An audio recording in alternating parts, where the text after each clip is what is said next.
Oh, I thought this was a family-friendly channel.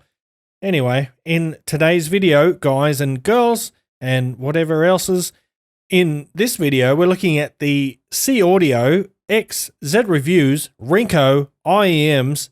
Let's get it.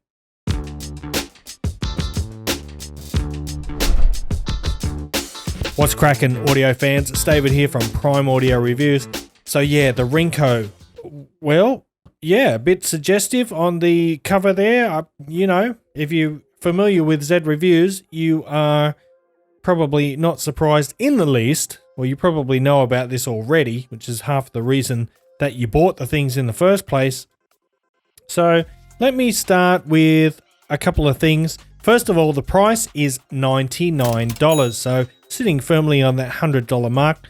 Inside, you do get this lovely cardboard stand, and whether you, well, you know, if you bought these, you're into waifus anyway, so we'll just leave it at that. Here are the IEMs, and I gotta tell you, I love these shells. They remind me a lot of the Truth Ear Hexa because they've got aluminium faceplates and they've got this gorgeous sort of opaque resin shells with this matte finish, and I'm pretty sure they come from the same 3D printers that did the Truth Ear Hexa. Anyway, they're super slim in the ear and they are very comfortable. They don't offer very much passive noise isolation and they're not the most secure fit. Although if you use the included ear tips, they are kind of secure. Let me talk about these next. These are called the Render ear tips. And if you're familiar with the Mandarin ear tips, you'll sort of know what these are already. It's basically a silicone ear tip with a memory foam core, and they work reasonably well. Look, they're actually not too bad at all. I can use them. I still prefer a regular silicone ear tip, but for some people, you're going to get a good experience with these. You'll get a really nice, secure and tight fit, and most importantly, you will get a good seal with them.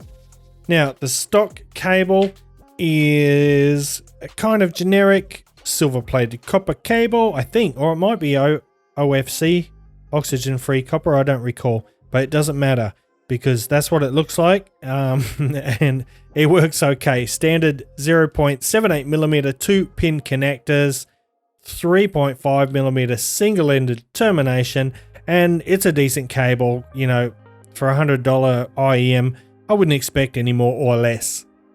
Okay, with those suggestive images aside, let us now concentrate on the IEMs and let's talk about the sound. Throw up the graph now. So as far as I know, this is Z Reviews' first collaboration IEM, and he's given it his own unique twist on the tuning, I suppose. It is different from what we normally see from Clinical and HBB. It's a bit unusual in that regard, which is a good thing. Not necessarily all good, but we'll get into that. So let's talk about how they sound. Sound signature, I would say it's basically V-shaped. It's got an elevated bass and a lifted upper mid-range or lower treble. It's kind of within that area, that 2 to 4 kilohertz region, which is also known as the presence region. So the sound can be rather intense on the listener. It kind of bombards you with those fundamental frequencies. In terms of bass, the bass is tuned well north of neutral, surprise, surprise, which I'm a fan of. I like a bit of extra bass in my music. It adds a sense of fun and some excitement especially to genres like psytrance and hip hop. However, similar to the upper mid-range, which I'll get into in a minute. Whoops, sorry about that, Rinko. Maybe you are just, is there one or is there two? I'm confused. I have questions. Anyway, yeah, extended exposure to the bass can be a little bit fatiguing if you are susceptible to that. It's a forceful bass, it's kind of thumpy, yet at the same time, it kind of lacks a notably crisp or tight quality. So it's not the tightest or cleanest bass. It doesn't have those really tight leading edges. It doesn't have a really clean slam. It's kind of more of a thumpy bass. And that is actually tied deeply into the tuning of the lower treble, which we'll get to. So next on mid-range, despite that emphasized bass though, the mids aren't entirely buried, and that is thanks to the super elevated upper mid-range frequencies. But the recessed lower mid-range, because the mid-range, the core mid-range is pretty recessed, it kind of reduces vocal intelligibility. Female vocals exhibit greater clarity and articulation compared to male voices, although in reality both kind of lack the desired stability and the focus for clear imaging. The lower mid-range, super recessed, it lies kind of in this deep valley between the bass and the upper mid-range, and those exaggerated upper mids result in occasional shoutiness and some unwanted resonance, but the stifled harmonics in particular can be distracting, which leads me on to the treble. You'll see that 2 to 4 kilohertz region, you could call it the upper mid-range, you could call it the lower treble. It's kind of the transition period. But that lower treble region features this huge sort of lift and a plateau in the presence region, which enhances clarity a bit. But however, that boost is followed by a really significant dip between like 5 kilohertz and 7 kilohertz, give or take. And while that dip prevents any sibilance from occurring, it also diminishes harmonics and airiness, which results in a subdued impact of percussion attacks like snare drums. And furthermore, it kind of lacks the desired sharpness, and it limits the Rinko's ability to retrieve fine details as well. So the lower treble is all up there, it's right up in your face, and then you got this huge dip, and that really negatively affects the detail retrieval, which is decidedly average on these. And at the same time, it kind of mutes the upper harmonics of the upper mid-range, like vocals and things like that. They get cut off, they're a bit subdued. So in terms of soundstage, the stage is fairly wide. It kind of reaches the edges of your headspace, but the center image is rather vague in regards to sort of focus and stability. And as a result, the imaging lacks precise localization, and sort of positioning is a little bit vague. In addition to that, instruments, they don't really have enough space or distinct placement within the audio mix or the stage, which leads to kind of poor separation. Despite having good clarity, the detail retrieval, like I said, is decidedly average. Yeah, funny for a planar.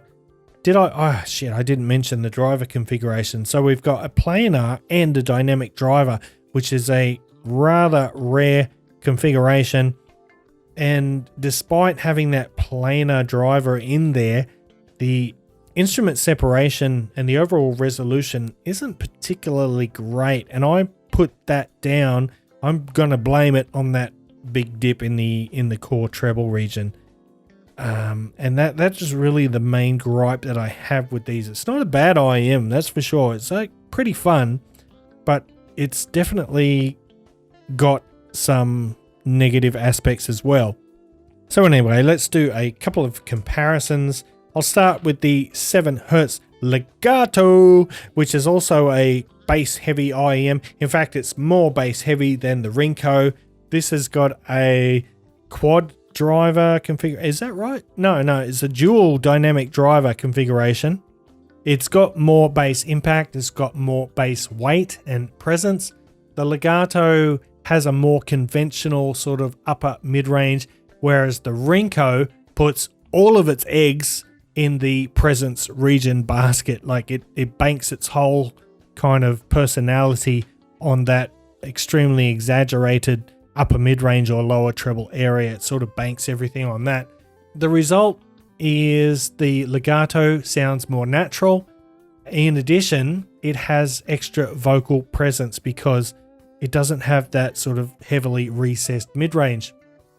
Rinko, in comparison, heavily recessed vocals, and the stage positioning is kind of really pushed back. So you feel like you are many rows back from the front of the stage, which sounds like it should be good if you're looking for that sort of expansive soundstage, but in fact, it's lacking in depth. It's kind of wide, the Rinko stage, and the stage position is well forward, but it's very flat. It's very two-dimensional, so there's virtually no layering in the soundstage whatsoever.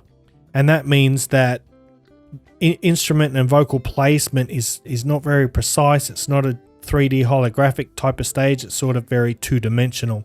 But of course, if you are not a bass head, or if you're not into a heavily exaggerated bass, the legato might not be for you. So let's move on to our next competitor, and that would be the Kiwi Ears Quartet.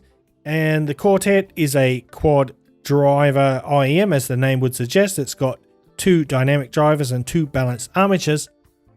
Now, looking at the graph, I won't pop it up here. If you want to see the graph, by the way, check out the link in the description to the full written review.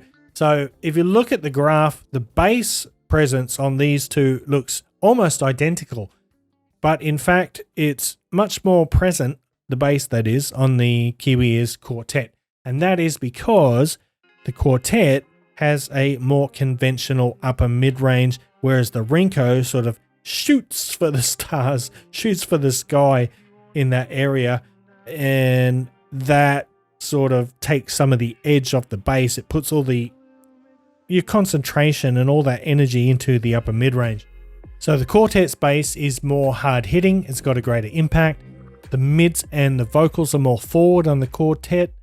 Perhaps most importantly, the Quartet's vocals have better stability and density, whereas they sound somewhat hazy on the Rinko. Like, one of the problems I have with the Rinko is its imaging, and in particular, the stability of its center image. Like the vocals in particular, they are just kind of hazy. They're not very intimate. They're really pushed back, whereas the Quartet, you've got your vocalist, it's closer to the listener, and it's a denser image, so it feels more sort of tangible. It feels like someone is actually there, whereas with these, it's like someone's singing back there.